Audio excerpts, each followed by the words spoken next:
Hello, boys and girls, guys, gals, and everything in between in this crazy world we live in. We have got here, this is an Ex Bundeswehr. Bundeswehr is just a fancy word for me pretending I know how to speak German. Bundeswehr is military. So it's a German Army UNIMOG here.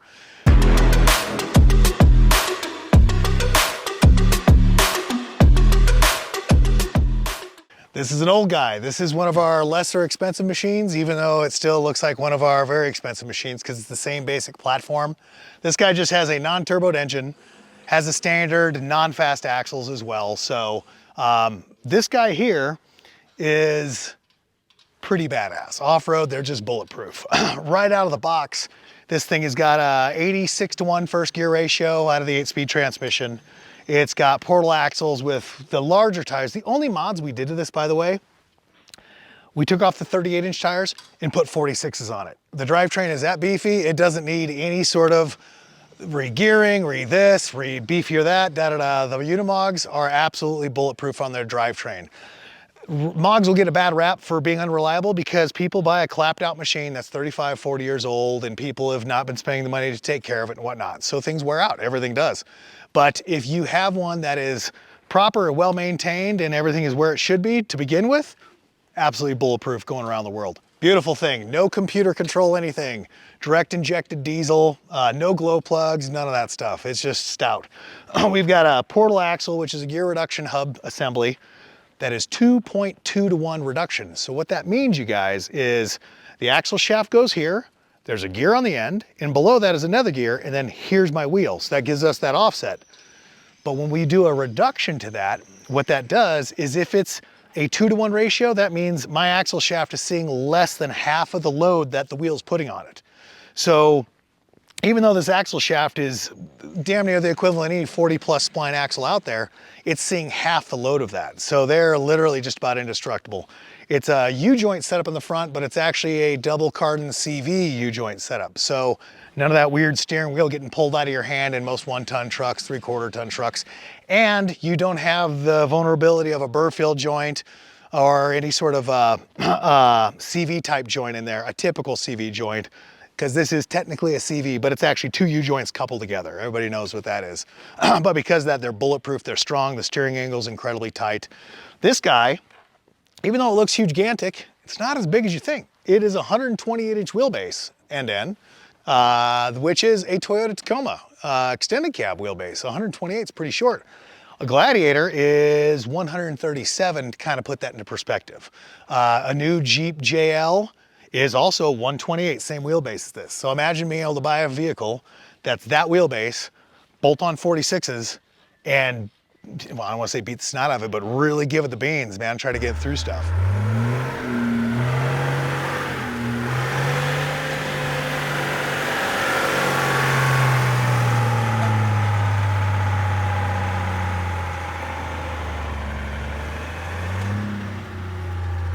Some measurements. I already talked about the wheelbase on this guy. Let's talk about clearance. I already said we've got about 19 inches of diff clearance. The belly clearance is just as impressive. If you look at this here, according to old Fat Max, I've got, so the frame is sitting at almost 30 inches of clearance. The bottom of the T-case is 26.5 inches of clearance. Actually, it's probably more than that because I got a hump in the ground. That's big stuff.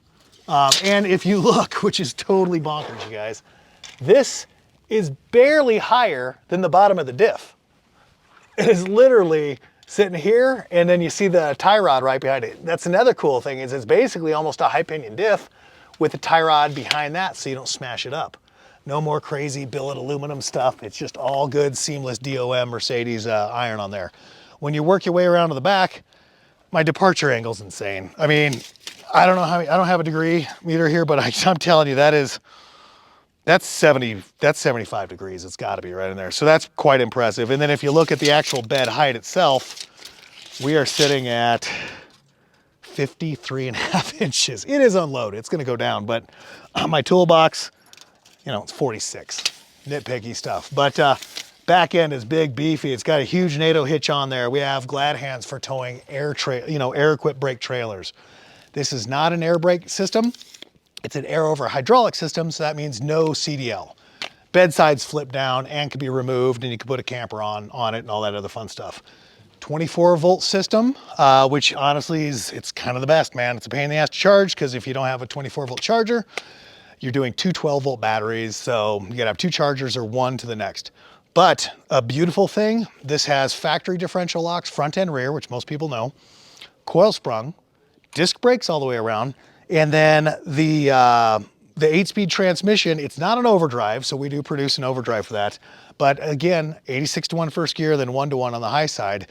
The drivetrain on the Ex Bundeswehr machines have got a deep water fording system.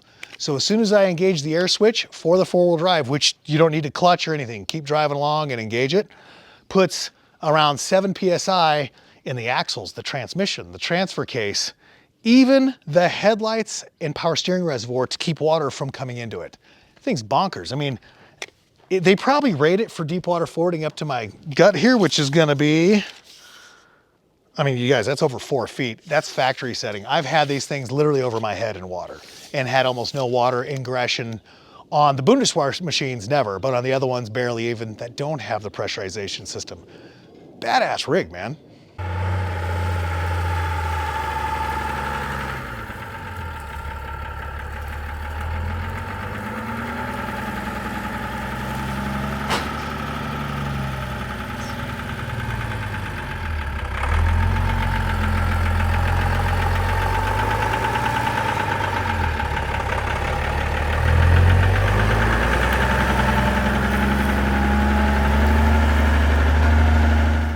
All right, here's the cockpit. Very basic, very simple, which is the way I like it. Analog gauges. You've got heat for your feet. Obviously, there's a foot. You've got your, I've got a miles and kilometers gauge, which is very helpful. This basically tells me if I'm 4-wheel drive, diffs locked. This is my 2-wheel drive to 4 to both diffs locked. Boom, boom. Everyone's like, oh, you need to, everyone always says, can I disengage it so I just have front or rear selectable? Yes, but don't do it. This thing is so big and so beefy that when you're cruising around, we generally have a 5, 6, 7,000 pound house on the back. And if you're running around because you forget your rear diff locked and you're constantly going back and forth, then you might fail something. Plus it's just hard on stuff. So with this machine too, when you do have that rear diff locked, there's so much suspension travel, articulation, and frame twist on this guy that you don't know if you got a wheel in the air. So what I do is I leave it open all the time. As soon as it stops forward progression, I know I'm getting into some trouble. I lock the diffs, I get through that section, I disengage it. That's kind of your thermometer or barometer to tell you if you're in the danger zone or not. So we always stick with both all or nothing on the diff lock thing. So that's nice. Military headlight setup. So I got blackout lights and I got regular incandescent lights. Of course you could upgrade that. Big power steering wheel. Auxiliary power windshield squirts for the windshield wiper. This is cool. So if you're sneaking up on somebody, this dims out your gauge setup through here. And then if you're really being sneaky, that blacks it out where you barely see it glowing. It's so the enemy can't see you coming. Just cool.